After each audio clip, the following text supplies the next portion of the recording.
सुनते हैं प्रेमचंद की कहानियों का संग्रह मानसरोवर भाग 1 की और एक कहानी जिसका नाम है बेटों वाली विधवा।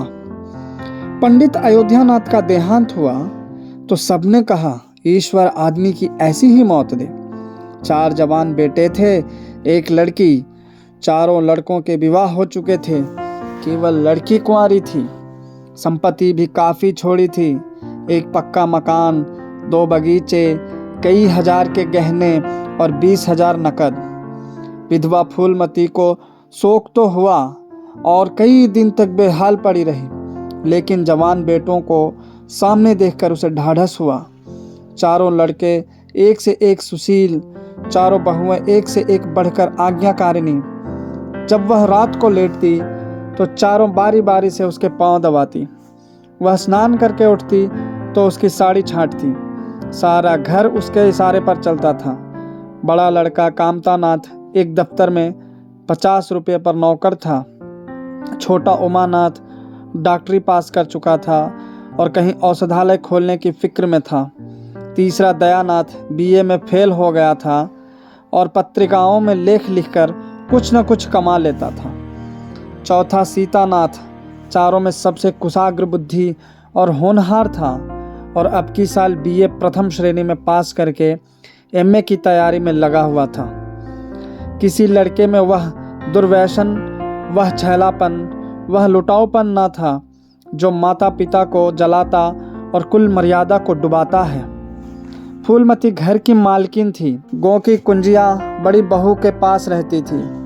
बुढ़िया में वह अधिकार प्रेम न था जो वृद्ध जनों को कटु और कलहशील बना दिया करता है, किंतु उसकी इच्छा के बिना कोई बालक मिठाई तक न मंगा सकता था।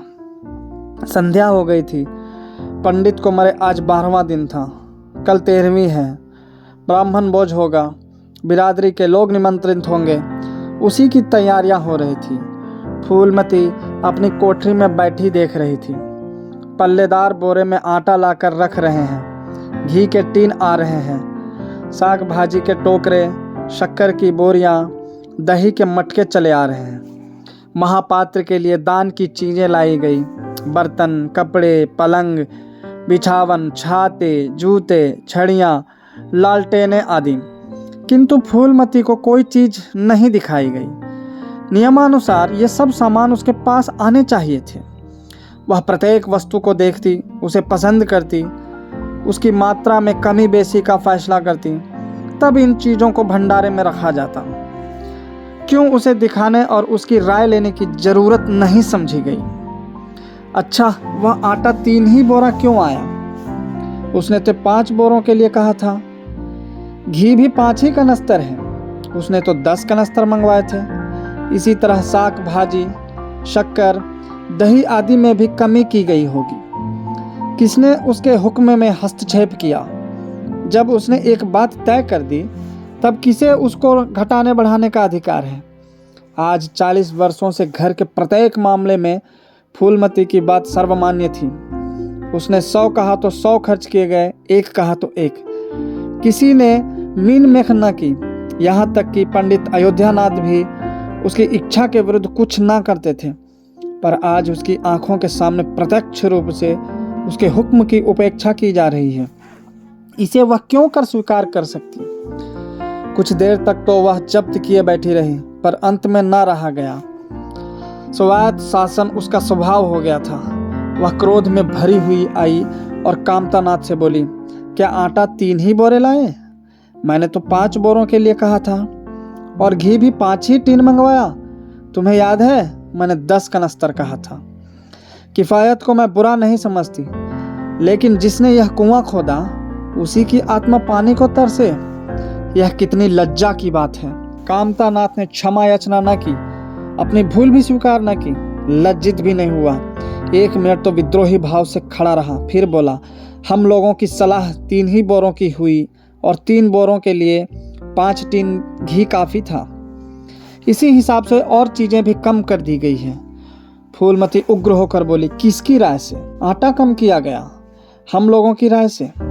तो मेरी राय कोई चीज़ नहीं है क्यों नहीं, लेकिन अपना हानि लाभ तो हम समझते हैं। फूलमती हक्की बक्की होकर उसका मुंह ताकने लगी। इस वाक्य का आशय उसकी समझ में ना आया।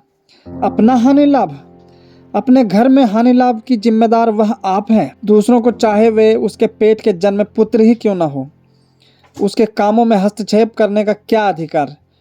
यह लौंडा तो इस टिढ़ाई से जवाब दे रहा है मानो घर उसी का है, उसी ने मर मर कर गृहस्थी जोड़ी है। मैं तो गैर हूँ, जरा इसकी हेकड़ी तो देखो। उसने तमतमाए हुए मुख से कहा, मेरे हानि लाभ के जिम्मेदार तुम नहीं हो, मुझे अख्तियार है, जो उचित समझो वह करूं। अभी जाकर 2 बोरे आटा और 5 टीन घी और लाओ, और आगे के लिए खबरदार जो किसी ने मेरी बात काटी। अपने विचार में उसने काफी तंबही कर दी थी। शायद इतनी कठोरता अनावश्यक थी। उसे अपनी उग्रता पर खेद हुआ। लड़के ही तो हैं, समझे होंगे कुछ किफ़ायत करनी चाहिए। मुझसे इसलिए न पूछा होगा कि अम्मा तो खुद हर एक काम में किफ़ायत करती हैं। अगर इन्हें मालूम होता कि इस काम में मैं किफ़ायत पसंद न करूँगी तो कभी इन्हें मेरी उपेक्षा करने का साहस न होता। यद्यपि कांतानाथ अब भी उसी जगह खड़ा था और उसकी भावभंगी से ऐसा ज्ञात होता था कि इस आज्ञा का पालन करने के लिए वह बहुत उत्सुक नहीं। पर फूलमती निश्चिंत होकर अपनी कोठरी में चली गई। इतनी तंबही पर भी किसी को उसकी अवज्ञा करने की सामर्थ्य हो सकती है, इसकी संभावना का ध्यान भी उसे न आया। पर ज्यों-ज्यों समय बीतने लगा उस पर यह हकीकत खुलने लगी कि इस घर में अब उसकी वह हैसियत नहीं रही जो 10-12 दिन पहले थी। संबंधियों के यहाँ के नेवते में शक्कर, मिठाई, दही, अचार आदि आ रहे थे। बड़ी बहू इन वस्तुओं को स्वामिनी भाव से संभाल रख रही थी। कोई भी उससे पूछने नहीं आता। बिरादरी के लोग जो कुछ पूछते हैं कामतानाथ से या बड़ी बहू से। कामतानाथ कहाँ का बड़ा इंतजामकार है, रात दिन भंग पिए पड़ा रहता है, किसी तरह रो धोकर दफ्तर चला जाता है। उसमें भी महीने में 15 नागों से कम नहीं होते। वह तो कहो साहब पंडित जी का लिहाज करता है, नहीं अब तक कभी का निकाल देता। और बड़ी बहू जैसी फूहड़ औरत भला इन सब बातों को क्या समझेगी। अपने कपड़े लत्ते तक तो जतन से रख नहीं सकती, चली है गृहस्थी चलाने। भद होगी और क्या, सब मिलकर कुल की नाक कटवाएंगे। वक्त पर कोई ना कोई चीज़ कम हो जाएगी। इन कामों के लिए बड़ा अनुभव चाहिए। कोई चीज़ तो इतनी बन जाएगी कि मारी मारी फिरेगी, कोई चीज़ इतनी कम बनेगी कि किसी पत्तल पर पहुंचेगी, किसी पर नहीं। आखिर इन सबों को हो क्या गया है। अच्छा, बहू तिजोरी क्यों खोल रही है? वह मेरी आज्ञा के बिना तिजोरी खोलने वाली कौन होती है? कुंजी उसके पास है अवश्य, लेकिन जब तक मैं रुपये ना निकलवाऊं तिजोरी नहीं खुलती। आज तो इस तरह खोल रही है मानो मैं कुछ हूं ही नहीं। यह मुझसे ना बर्दाश्त होगा। वह झमक कर उठी और बहू के पास जाकर कठोर स्वर में बोली, तिजोरी क्यों खोलती हो बहू? मैंने तो खोलने को नहीं कहा। बड़ी बहू ने निसंकोच भाव से उत्तर दिया, बाजार से सामान आया है तो दाम न दिया जाएगा? कौन चीज किस भाव में आई है और कितनी आई है यह मुझे कुछ नहीं मालूम। जब तक हिसाब किताब ना हो जाए रुपये कैसे दिए जाए? हिसाब किताब सब हो गया है। किसने किया? अब मैं क्या जानूं किसने किया? जाकर मर्दों से पूछो। मुझे हुक्म मिला रुपये लाकर दे दो, रुपये लिए जाती हूँ। फूलमती खून का घूंट पीकर रह गई। इस वक्त बिगड़ने का अवसर न था। घर में मेहमान स्त्री पुरुष भरे हुए थे। अगर इस वक्त उसने लड़कों को डांटा तो लोग यही कहेंगे कि इनके घर में पंडित जी के मरते ही फूट पड़ गई। दिल पर पत्थर रखकर फिर अपनी कोठरी में चली गई। जब मेहमान विदा हो जाएंगे तब वह एक एक की खबर लेगी। तब देखेगी कौन उसके सामने आता है और क्या कहता है। इनकी सारी चौकड़ी भुला देगी। किंतु कोठरी के एकांत में भी वह निश्चिंत ना बैठी थी। सारी परिस्थिति को गिद्ध दृष्टि से देख रही थी। कहाँ सत्कार का कौन सा नियम भंग होता है, कहाँ मर्यादाओं की उपेक्षा की जाती है। भोज आरंभ हो गया। सारी बिरादरी एक साथ पंगत में बैठा दी गई। आंगन में मुश्किल से 200 आदमी बैठ सकते हैं। ये 500 आदमी इतनी सी जगह में कैसे बैठ जाएंगे? क्या आदमी के ऊपर आदमी बिठाए जाएंगे? 2 पंगतों में लोग बिठाए जाते तो क्या बुराई हो जाती। यही तो होता कि 12 बजे की जगह भोज 2 बजे समाप्त होता। मगर यहाँ तो सबको सोने की जल्दी पड़ी हुई है। किसी तरह यह बला सिर से टले और चैन से सोएं। लोग कितने सटक कर बैठे हुए हैं कि किसी को हिलने की भी जगह नहीं। पत्तल एक पर एक रखे हुए हैं। पूरियां ठंडी हो गई, लोग गरम गरम मांग रहे हैं। मैदी की पूरियां ठंडी होकर चिम्मड़ हो जाती है। इन्हें कौन खाएगा।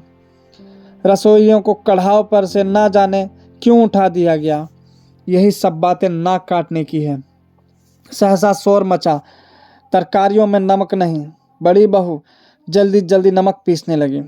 फूलमती क्रोध के मारे ओठ चबा रही थी, पर इस अवसर पर मुंह न खोल सकती थी। नमक पीसा और पत्तलों पर डाला गया।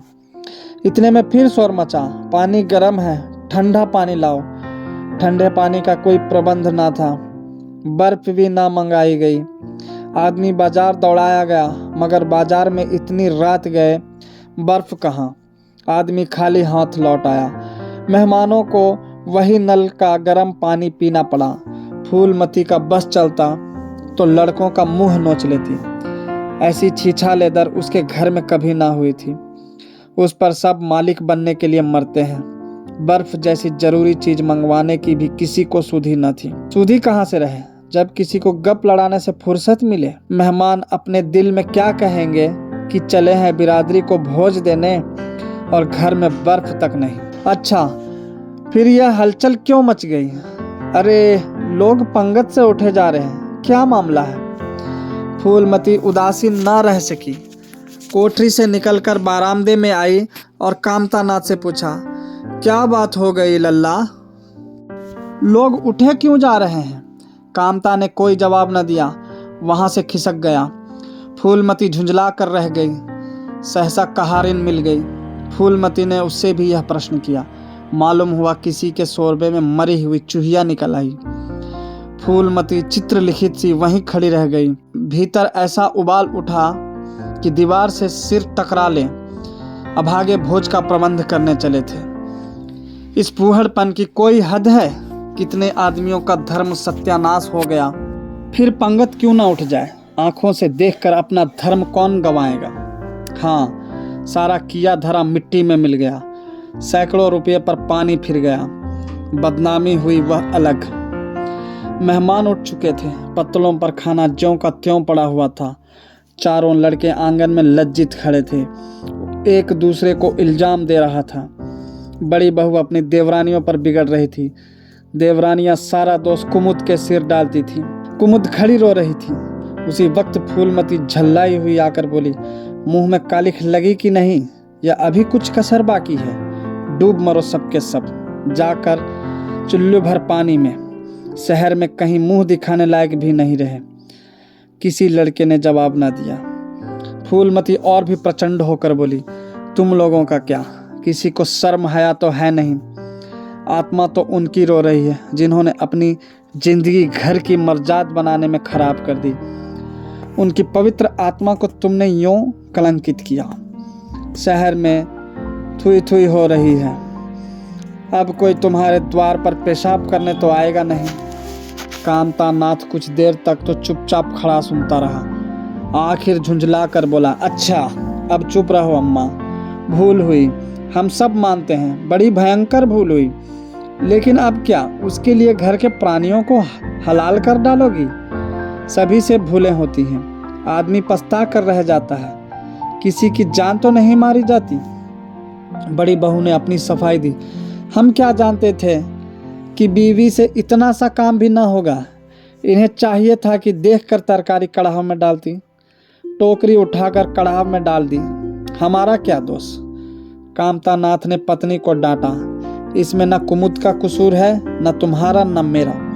संयोग की बात है, बदनामी भाग में लिखी थी वह हुई।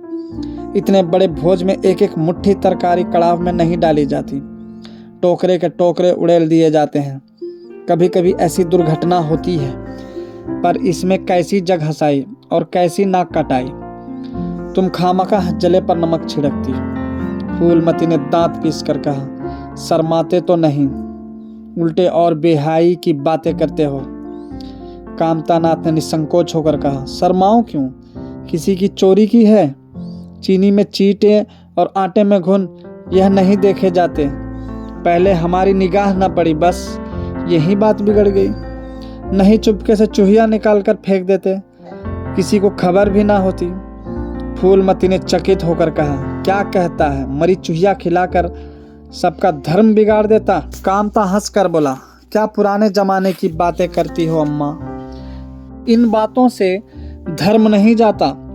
यह धर्मात्मा लोग जो पत्तल पर से उठ गए हैं, इनमें से कौन है जो भेड़ बकरी का मांस न खाता हो? तालाब के कछुए और घोंगे तक तो किसी से बचते नहीं, जरा सी चूहिया में क्या रखा था? फूलमती को ऐसा प्रतीत हुआ कि अब प्रलय आने में बहुत देर नहीं है। जब पढ़े लिखे आदमियों के मन में ऐसे अधार्मिक भाव आने लगे तो फिर धर्म की भगवान ही रक्षा करे। अपना सा मुँह लेकर चली गई। 2 महीने गुजर गए हैं। रात का समय है। चारों भाई दिन के काम से छुट्टी पाकर कमरे में बैठे गपशप कर रहे हैं। बड़ी बहू भी षड्यंत्र में शरीक है। कुमुद के विवाह का प्रश्न छिड़ा हुआ है। कामता नाथ ने मसनद पर टेक लगाते हुए कहा, दादा की बात दादा के साथ गई। पंडित विद्वान भी हैं और कुलीन भी होंगे, लेकिन जो आदमी अपनी विद्या और कुलीनता को रुपयों पर बेचे वह नीच है। ऐसे नीच आदमी के लड़के से हम कुमुद का विवाह सेंत में भी ना करेंगे। 5,000 तो दूर की बात है। उसे बताओ धत्ता और किसी दूसरे वर्ग की तलाश करो। हमारे पास कुल 20,000 ही तो हैं। एक एक के हिस्से में 5,000 आते हैं। 5,000 दहेज में दे दे और 5,000 नेग न्योछावर बाजे गाजे में उड़ा दे तो फिर हमारी बधिया ही बैठ जाएगी। उमानाथ बोले, मुझे अपना औषधालय खोलने के लिए कम से कम 5,000 की ज़रूरत है। मैं अपने हिस्से में से 1 पाई भी नहीं दे सकता। फिर खुलते ही आमदनी तो होगी नहीं, कम से कम साल भर घर से खाना पड़ेगा। दयानाथ एक समाचार पत्र देख रहे थे। आंखों से ऐनक उतारते हुए बोले, मेरा विचार भी एक पत्र निकालने का है।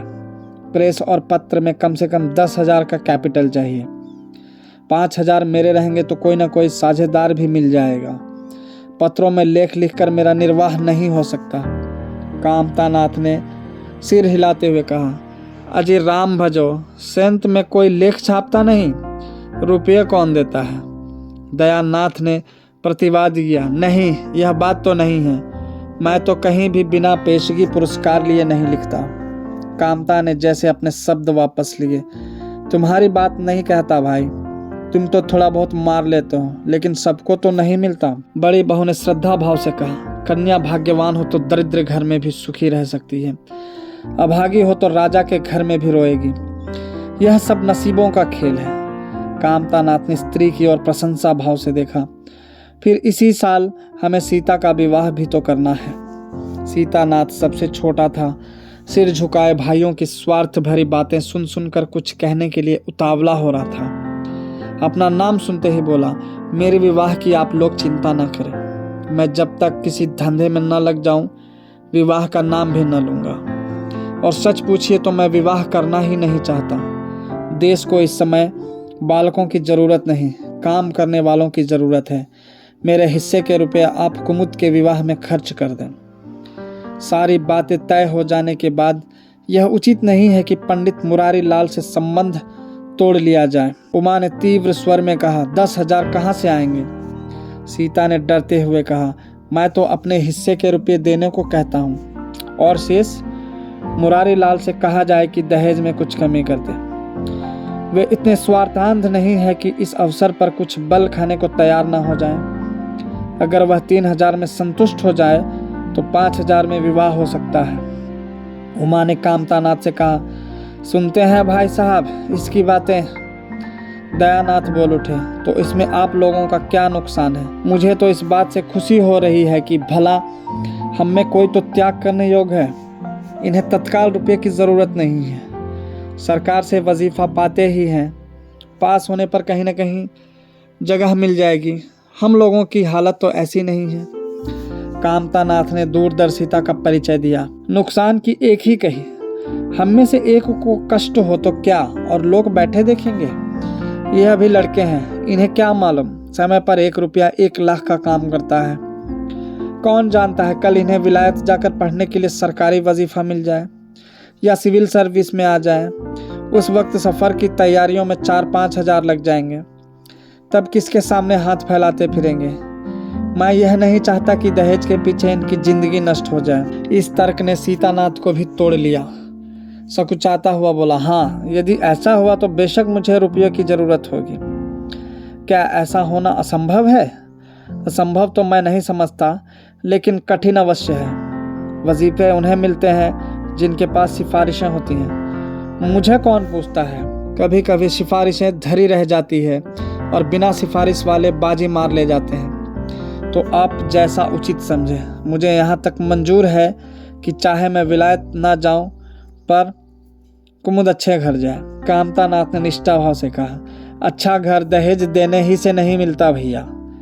जैसा तुम्हारी भाभी ने कहा, यह नसीबों का खेल है। मैं तो चाहता हूँ कि मुरारी लाल को जवाब दे दिया जाए और कोई ऐसा घर खोजा जाए जो थोड़े में राजी हो जाए। इस विवाह में मैं 1000 से ज़्यादा नहीं खर्च कर सकता। पंडित दीनदयाल कैसे हैं? उमा ने प्रसन्न होकर कहा, बहुत अच्छे। MA BA ना सही, यजमानों से अच्छी आमदनी है। दयानाथ ने आपत्ति की, अम्मा से भी पूछ तो लेना चाहिए। कामता नाथ को इसकी कोई ज़रूरत ना मालूम हुई। बोले, उनकी तो जैसे बुद्धि ही भ्रष्ट हो गई। वही पुराने युग की बातें मुरारी लाल के नाम पर उधार खाए बैठी हैं। यह नहीं समझती कि वह जमाना नहीं रहा। उनका तो बस कुमुद मुरारी पंडित के घर जाएं, चाहे हम लोग तबाह हो जाएं। उमा ने एक शंका उपस्थित की, अम्मा अपने सब गहने कुमुद को दे देंगी, देख लीजिएगा। कामता नाथ का स्वार्थ नीति से विद्रोह न कर सका। बोले, गहनों पर उनका पूरा अधिकार है। यह उनका स्त्री धन है, जिसे चाहे दे सकती है। उमा ने कहा, स्त्री धन है तो क्या, वह उसे लुटा देंगी? आखिर वह भी तो दादा ही की कमाई है। किसी की कमाई हो, स्त्री धन पर उनका पूरा अधिकार है। यह कानूनी गोरख धंधे हैं। 20,000 में तो 4 हिस्सेदार हो और 10,000 के गहने अम्मा के पास रह जाएं। देख लेना, इन्हीं के बल पर वह कुमुद का विवाह मुरारी पंडित के घर करेंगी। उमानाथ इतनी बड़ी रकम को इतनी आसानी से नहीं छोड़ सकता। वह कपट नीति में कुशल है। कोई कौशल रचकर माता से सारे गहने ले लेगा। उस वक्त तक कुमुद के विवाह की चर्चा करके फूलमती को भड़काना उचित नहीं। कामता नाथ ने सिर हिलाकर कहा, भाई, मैं इन चालों को पसंद नहीं करता। उमानाथ ने खिसिया कर कहा, गहने 10,000 से कम के ना होंगे। कामता अविचलित स्वर में बोले, कितने ही के हो, मैं अनीति में हाथ नहीं डालना चाहता। तो आप अलग बैठिए। हाँ, बीच में भांजी ना मारिएगा। मैं अलग रहूँगा और तुम सीता अलग रहूँगा।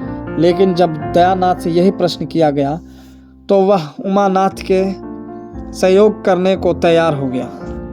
10,000 में 2,500 तो उसके होंगे ही।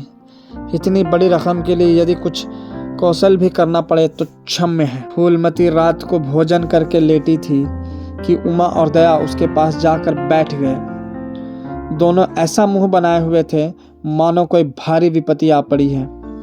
फूलमती ने सशंक होकर पूछा, तुम दोनों घबराए हुए मालूम होते हो। उमा ने सिर खुजलाते हुए कहा, समाचार पत्रों में लेख लिखना बड़े जोखिम का काम है अम्मा। कितना ही बचकर लिखो, लेकिन कहीं ना कहीं पकड़ हो ही जाती है। दयानाथ ने एक लेख लिखा था, उस पर 5,000 की जमानत मांगी गई है। अगर कल तक जमा न कर दी गई तो गिरफ्तार हो जाएंगे और 10 साल की सज़ा ठुक जाएगी। फूलमती ने सिर पीट कर कहा, ऐसी बातें क्यों लिखते हो बेटा? जानते नहीं हो आजकल हमारे अधीन आए हुए हैं, जमानत किसी तरह टल नहीं सकती। दयानाथ ने अपराधी भाव से उत्तर दिया, मैंने तो अम्मा ऐसी कोई बात नहीं लिखी थी, लेकिन किस्मत को क्या करूं। हाकिम जिला इतना कड़ा है कि जरा भी रियायत नहीं करता। मैंने जितनी दौड़ धूप हो सकती थी वह सब कर ली। तो तुमने कामता से रुपए का प्रबंध करने को नहीं कहा? उमा ने मुंह बनाया। उनका स्वभाव तो तुम जानती हो अम्मा, उन्हें रुपये प्राणों से प्यारे हैं। इन्हें चाहे काला पानी ही हो जाए, वह एक पाई न देंगे। दयानाथ ने समर्थन किया। मैंने तो उनसे इसका जिक्र ही नहीं किया। फूलमती ने चारपाई से उठते हुए कहा, चलो मैं कहती हूँ, देगा कैसे नहीं। रुपये इसी दिन के लिए होते हैं कि गाड़ कर रखने के लिए। उमानाथ ने माता को रोक कर कहा, नहीं अम्मा, उनसे कुछ न कहो। रुपयों तो ना देंगे, उल्टे और हाय हाय मचाएंगे। उनको अपनी नौकरी की खैरियत मनानी है। इन्हें घर में रहने भी ना देंगे। अफसरों में जाकर खबर दे दें तो आश्चर्य नहीं। फूलमती ने लाचार होकर कहा, तो फिर जमानत का क्या प्रबंध करोगे? मेरे पास तो कुछ नहीं है। हाँ, मेरे गहने हैं, इन्हें ले जाओ, कहीं गिरव रख कर जमानत दे दो। और आज से कान पकड़ो कि किसी पत्र में एक शब्द भी ना लिखोगे। दयानाथ कानों पर हाथ रख कर बोला, यह तो नहीं हो सकता अम्मा कि तुम्हारे जेवर लेकर मैं अपनी जान बचाऊं। 10-5 साल की कैद ही तो होगी, झेल लूंगा। यहीं बैठा बैठा क्या कर रहा हूँ। फूलमती छाती पीटते हुए बोली, कैसी बातें मुंह से निकालते हो बेटा। मेरे जीते जी तुम्हें कौन गिरफ्तार कर सकता है? उसका मुंह झुलस दूंगी। गहने इसी दिन के लिए है या और किसी दिन के लिए? जब तुम ही ना रहोगे तो गहने लेकर क्या आग में झोंकूंगी? उसने पिटारी लाकर उसके सामने रख दी। दया ने उमा की ओर जैसे फरियाद की आंखों से देखा और बोला, आपकी क्या राय है भाई साहब? इसी मारे मैं कहता था, अम्मा को बताने की ज़रूरत नहीं है, जेल ही तो हो जाती है, या और कुछ। उमा ने जैसे सिफारिश करते हुए कहा, यह कैसे हो सकता था कि इतनी बड़ी वारदात हो जाती और अम्मा को खबर ना होती? मुझसे यह नहीं हो सकता था कि सुनकर पेट में डाल लेता, मगर अब करना क्या चाहिए यह मैं खुद निर्णय नहीं कर सकता। ना तो यही अच्छा लगता है कि तुम जेल जाओ और ना यही अच्छा लगता है कि अम्मा के गहने गिरव रखे जाए। फूलमती ने व्यथित कंठ से पूछा, क्या तुम समझते हो मुझे गहने तुमसे ज्यादा प्यारे हैं? मैं तो प्राण तक तुम्हारे ऊपर न्योछावर कर दूं। गहनों की बिसात ही क्या है। दया ने दृढ़ता से कहा, अम्मा तुम्हारे गहने तो ना लूंगा, चाहे मुझ पर कुछ ही क्यों ना आ पड़े। जब आज तक तुम्हारी कुछ सेवा न कर सका तो किस मुंह से तुम्हारे गहने उठा ले जाऊं? मुझ जैसे कपूत को तो तुम्हारी कोख से जन्म ही ना लेना चाहिए था, सदा तुम्हें कष्ट ही देता रहा। फूलमती ने भी उतनी ही दृढ़ता से कहा, अगर यूं ना लोगे तो मैं खुद जाकर इन्हें गिरव रख दूंगी और खुद हाकिम जिला के पास जाकर जमानत जमा कराऊंगी। अगर इच्छा हो तो यह परीक्षा भी ले लो।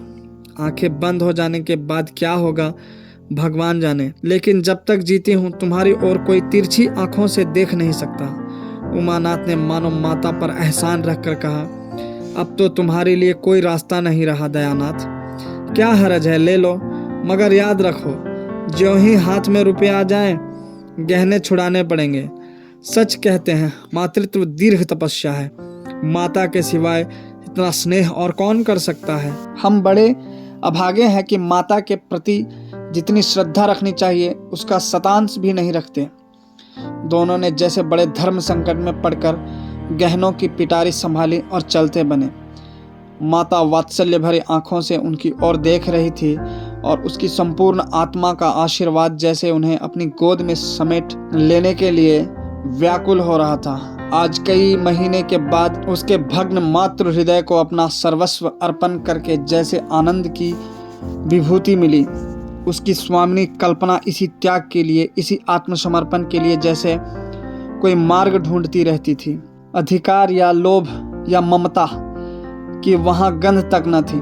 त्याग ही उसका आनंद और त्याग ही उसका अधिकार है। आज अपना खोया हुआ अधिकार पाकर अपनी सिरजी हुई प्रतिमा पर अपने प्राणों की भेंट करके वह निहाल हो गई। 3 महीने और गुजर गए। माँ के गहनों पर हाथ साफ करके चारों भाई उसकी दिलजोई करने लगे थे। अपनी स्त्रियों को भी समझाते थे कि उसका दिल ना दुखाए।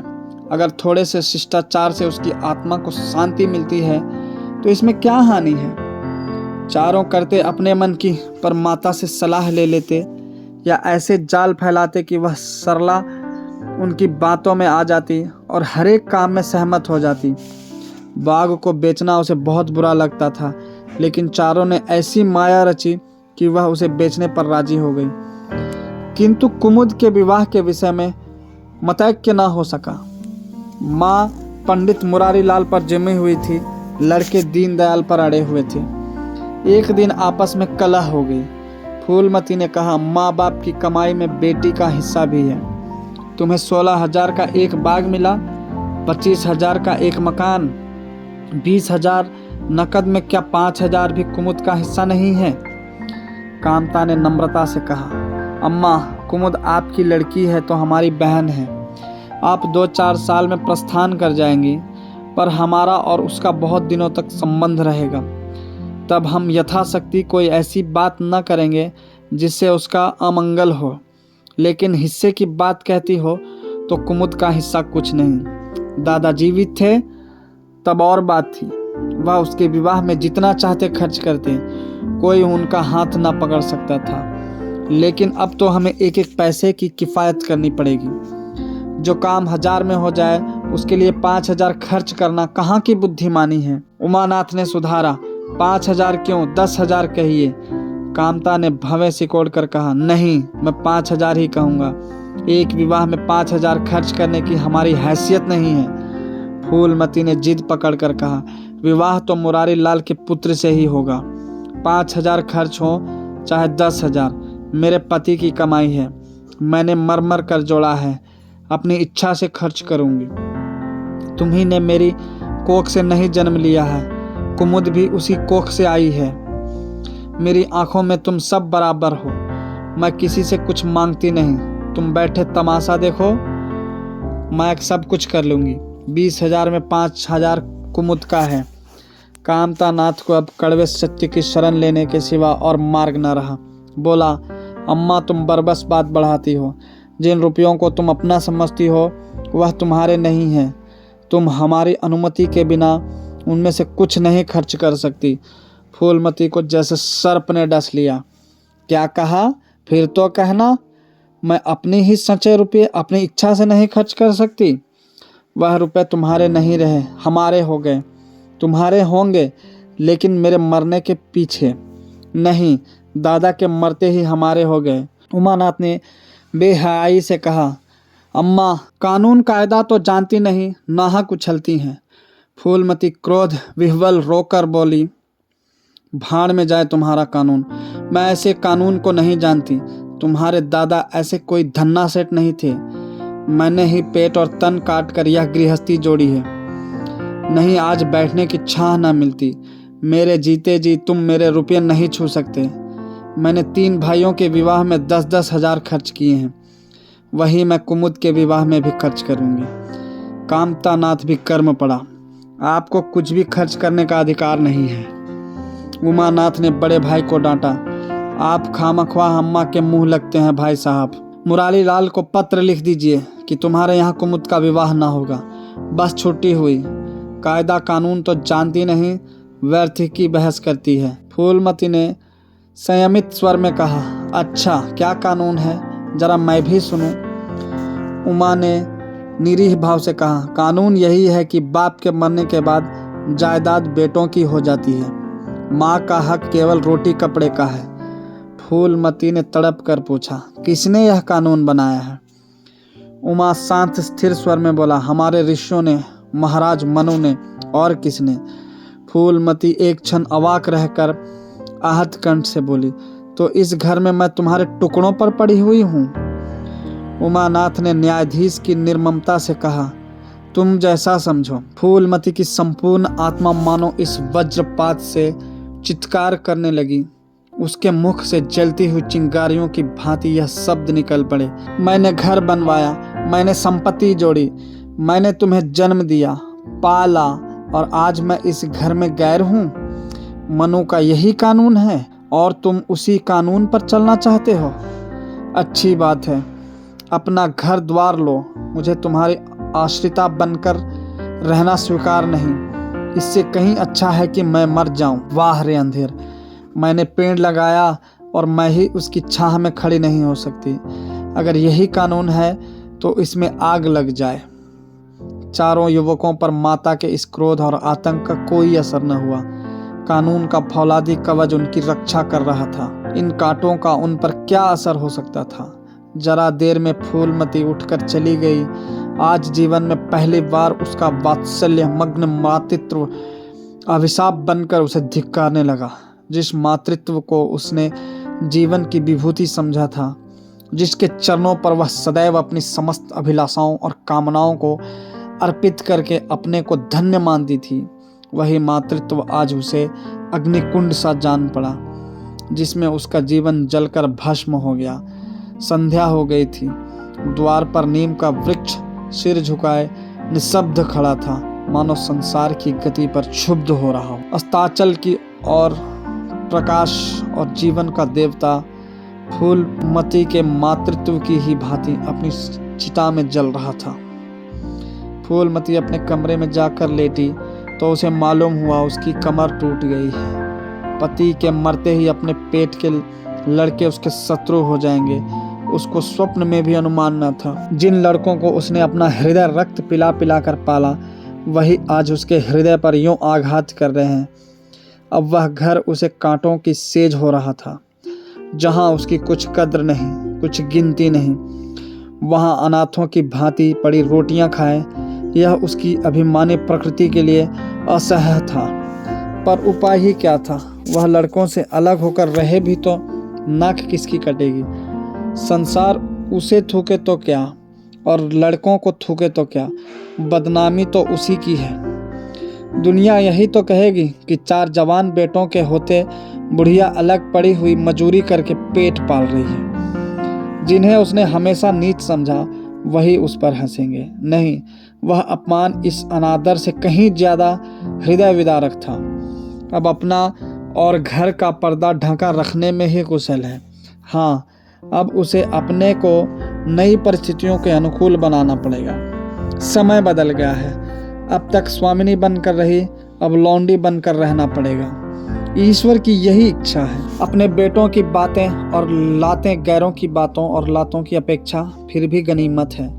वह बड़ी देर तक मुंह ढांपे अपनी दशा पर रोती रही। सारी रात इसी आत्मवेदना में कट गई।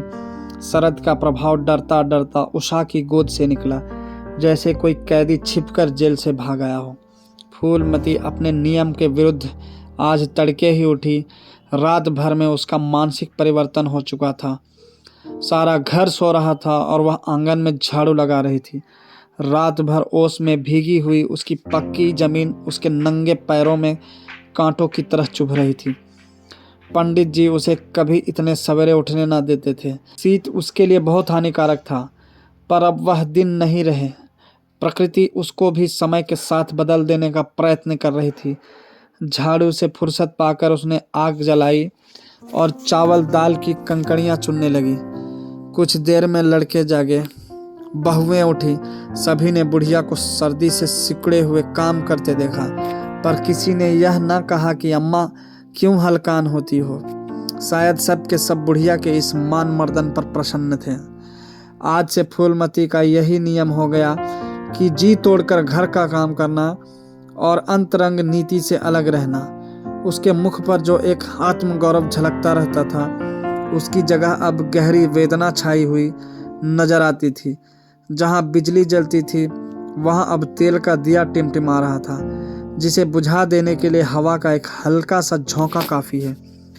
मुरारी लाल को इंकारी पत्र लिखने की बात पक्की हो चुकी थी। दूसरे दिन पत्र लिख दिया गया। दीनदयाल से कुमुद का विवाह निश्चित हो गया। दीनदयाल की उम्र 40 से कुछ अधिक थी। मर्यादा में भी कुछ हेठे थे, पर रोटी दाल से खुश थे। बिना किसी ठहराव के विवाह करने पर राजी हो गए। तिथि नियत हुई, बारात आई, विवाह हुआ और कुमुद विदा कर दी गई। फूलमती के दिल पर क्या गुजर रही थी, इसे कौन जान सकता है, पर चारों भाई बहुत प्रसन्न थे, मानो उनके हृदय का कांटा निकल गया हो। ऊंचे कुल की कन्या मुंह कैसे खोलती। भाग्य में सुख भोगना लिखा होगा, सुख भोगेगी। दुख भोगना लिखा होगा, दुख झेलेगी। हरी इच्छा बेकसों का अंतिम अवलंब है। घर वालों ने जिससे विवाह कर दिया, उसमें 1000 ऐब हो तो भी वह उसका उपास्य, उसका स्वामी है। प्रतिरोध उसकी कल्पना से परे था। फूलमती ने किसी काम में दखल न दिया। कुमुद को क्या दिया गया मेहमानों का कैसा सत्कार किया गया, किसके यहाँ से नेवते में क्या आया, किसी बात से भी उसे सरोकार न था। उससे कोई सलाह भी ली गई तो यही कहा, बेटा तुम लोग जो करते हो अच्छा ही करते हो, मुझसे क्या पूछते हो। जब कुमुद के लिए द्वार पर डोली आ गई और कुमुद माँ के गले लिपट कर रोने लगी तो वह बेटी को अपनी कोठरी में ले गई और जो कुछ 150 रुपये और 2-4 मामूली गहने उसके पास बच रहे थे बेटी की अंचल में डालकर बोली, बेटी मेरी तो मन की मन में रह गई, नहीं तो क्या आज तुम्हारा विवाह इस तरह होता और तुम इस तरह विदा की जाती। आज तक फूलमती ने अपने गहनों की बात किसी से न कही थी। लड़कों ने उसके साथ जो कपट व्यवहार किया था इसे चाहे अब तक न समझी हो, लेकिन इतना जानती थी कि गहने फिर न मिलेंगे और मनोमालिन्य बढ़ने के सिवा कुछ हाथ न लगेगा। लेकिन इस अवसर पर उसे अपनी सफाई देने की ज़रूरत मालूम हुई। कुमुद यह भाव मन में लेकर जाए कि अम्मा ने अपने गहने बहुओं के लिए रख छोड़े, इसे वह किसी तरह न सह सकती थी। इसलिए वह उसे अपनी कोठरी में ले गई थी। लेकिन कुमुद को पहले ही इस कौशल की टोह मिल चुकी थी। उसने गहने और रुपये आंचल से निकालकर माता के चरणों में रख दिए और बोली, अम्मा मेरे लिए तुम्हारा आशीर्वाद लाखों रुपयों के बराबर है। तुम इन चीज़ों को अपने पास रखो, न जाने अभी तुम्हें किन विपत्तियों का सामना करना पड़े। फूलमती कुछ कहना ही चाहती थी कि उमानाथ ने आकर कहा, क्या कर रही है कुमुद, चल जल्दी कर, साइत टली जाती है, वह लोग हाय हाय कर रहे हैं, फिर 2-4 महीने में आएगी, जो कुछ लेना देना हो ले लेना। फूलमती के घाव पर जैसे मानो नमक पड़ गया। बोली, मेरे पास अब क्या है भैया, जो इसे मैं दूंगी, जाओ बेटी, भगवान तुम्हारा सुहाग अमर करे। कुमुद विदा हो गई। फूलमती पछाड़ खाकर गिर पड़ी। जीवन की लालसा नष्ट हो गई। 1 साल बीत गया। फूलमती का कमरा घर में सब कमरों से बड़ा और हवादार था। कई महीनों से उसने बड़ी बहू के लिए खाली कर दिया था और खुद एक छोटी सी कोठरी में रहने लगी, जैसे कोई भिखारिन हो। बेटों और बहुओं से अब उसे जरा भी स्नेह न था। वह अब घर की लौंडी थी। घर के किसी प्राणी, किसी वस्तु, किसी प्रसंग से उसे प्रयोजन न था। वह केवल इसलिए जीती थी कि मौत न आती थी। सुख या दुख का अब उसे लेस मात्र भी ज्ञान न था। उमानाथ का औषधालय खुला, मित्रों की दावत हुई, नाच तमाशा हुआ। दयानाथ का प्रेस खुला, फिर जलसा हुआ। सीतानाथ को वजीफा मिला और विलायत गया, फिर उत्सव हुआ। कामता नाथ के बड़े लड़के का यज्ञोपवीत संस्कार हुआ, फिर धूमधाम हुई। लेकिन फूलमती के मुख पर आनंद की छाया तक न आई। कामता प्रसाद टाइफाइड में महीने भर बीमार रहा और मर कर उठा। दयानाथ ने अब की अपने पत्र का प्रचार बढ़ाने के लिए वास्तव में एक आपत्तिजनक लेख लिखा और 6 महीने की सजा पाई। उमानाथ ने एक फौजदारी के मामले में रिश्वत लेकर गलत रिपोर्ट लिखी और उसकी सनद छीन ली गई, पर फूलमती के चेहरे पर रंज की परछाई तक न पड़ी। उसके जीवन में अब कोई आशा, कोई दिलचस्पी, कोई चिंता न थी।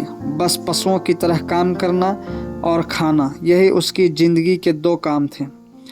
जानवर मारने से काम करता है पर खाता है मन से। फूलमती बेकहे काम करती थी पर खाती थी विष की कौर की तरह। महीनों सिर में तेल न पड़ता, महीनों कपड़े न धुलते, कुछ परवाह नहीं। चेतना शून्य हो गई थी। सावन की झड़ी लगी हुई थी। मलेरिया फैल रहा था। आकाश में मटियाले बादल थे, जमीन पर मटियाला पानी। आर्द्र वायु शीत, ज्वर और श्वास का वितरण करती फिरती थी। घर की मेहरी बीमार पड़ गई। फूलमती ने घर के सारे बर्तन मांजे, पानी में भीग भीग कर सारा काम किया, फिर आग जलाई और चूल्हे पर पतीलियां चढ़ा दी। लड़कों को समय पर भोजन मिलना चाहिए। सहसा उसे याद आया, कामतानाथ नल का पानी नहीं पीते। उसी वर्षा में गंगा जल लाने चली। कामतानाथ ने पलंग पर लेटे लेटे कहा, रहने दो अम्मा, मैं पानी भर लाऊंगा, आज मेहरी खूब बैठ रही। फूलमती ने मटियाले आकाश की ओर देखकर कहा, तुम भीग जाओगे बेटा, सर्दी हो जाएगी। कामता नाथ बोले, तुम भी तो भीग रही हो, कहीं बीमार ना पड़ जाओ। फूलमती निर्मम भाव से बोली, मैं बीमार ना पड़ूंगी, मुझे भगवान ने अमर कर दिया है। उमानाथ भी वहीं बैठा हुआ था। उसके औषधालय में कुछ आमदनी न होती थी, इसलिए बहुत चिंतित था। भाई भावच की मुंह देखी करता रहता था। बोला, जाने भी दो भैया, बहुत दिनों बहुओं पर राज कर चुकी है, उसका प्रायश्चित तो करने दो। गंगा बढ़ी हुई थी जैसे समुद्र हो, क्षितिज के सामने के कुल से मिला हुआ था। किनारों के वृक्षों की केवल फुनगियां पानी के ऊपर रह गई थी। घाट ऊपर तक पानी में डूब गए थे। फूलमती कलसा लिए नीचे उतरी। पानी भरा और ऊपर जा रही थी कि पांव फिसला। संभल न सकी, पानी में गिर पड़ी। पल भर हाथ पांव चलाए, फिर लहरें उसे नीचे खींच ले गई। किनारे पर 2-4 पंडित चिल्लाए, अरे दौड़ो, बुढ़िया डूबी जाती है। 2-4 आदमी दौड़े भी, लेकिन फूलमती लहरों में समा गई थी। उन बल खाती हुई लहरों में जिन्हें देखकर ही हृदय कांप उठता था। एक ने पूछा, यह कौन बुढ़िया थी? अरे वही पंडित अयोध्यानाथ की विधवा है। अयोध्यानाथ तो बड़े आदमी थे, हाँ थे तो, पर इसके भाग्य में ठोकर खाना लिखा था। उनके तो कई लड़के बड़े बड़े हैं और सब कमाते हैं। हाँ सब है भाई, मगर भाग्य भी तो कोई वस्तु है। धन्यवाद।